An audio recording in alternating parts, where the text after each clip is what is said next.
CID. 1998 থেকে শুরু হয়ে 2 দশকের বেশি সময় ধরে সমান দর্শকপ্রিয়তা নিয়ে চলেছে বিভিন্ন এপিসোড। এসিপি প্রদীয়মান অভিজিৎ দায়কে চেনেন না এমন মানুষ নেই। সবচেয়ে দীর্ঘ সময় ধরে চলা জনপ্রিয় ক্রাইম থ্রিলার শো সিআইডি এর প্রিয় মুখ তারা।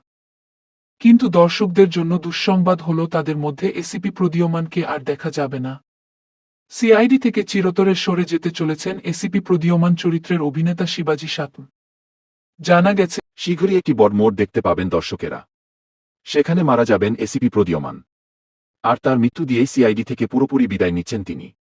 আর এ খবরটি প্রকাশের সাথে সাথেই রীতিমতো মন ভেঙেছে দর্শকের। এদিকে অভিনেতার সিআইডি ছাড়ার খবরে তোলপাড় বিনোদন জগত। সন এন্টারটেইনমেন্ট তার এই বিদায়ের খবর প্রকাশ করে লিখেছে, ভালোবাসার অনেক স্মৃতি রেখে গেলেন এসিপি প্রদীয়মান। এমন ক্ষতি কখনোই ভোলার নয়। পোস্টে প্রকাশ হতে না হতেই অনেকে ধরে নিয়েছিলেন না ফেরার দেশে পাড়ি দিয়েছেন এই অভিনেতা। পরে অবশ্য বিশ্বাসটি স্পষ্ট হয় তিনি শুধু অভিনয় থেকেই বিদায় নিচ্ছেন। যদিও সেটাও মেনে নিতে পারছেন না সিআইডি ভক্তরা। এদিকে শোনা যাচ্ছে অভ্যন্তরীণ গোলযোগের কারণে এই শো ছাড়ছেন অভিনেতা। তাই এর মধ্যেই নতুন এসিপির খোঁজ শুরু করেছে প্রযোজনা সংস্থা। তবে শিবাজিকে ছাড়া এই শো এর জনপ্রিয়তা কতটা থাকবে তা নিয়ে উঠেছে প্রশ্ন। ভয়েসমেন.com এর সাথে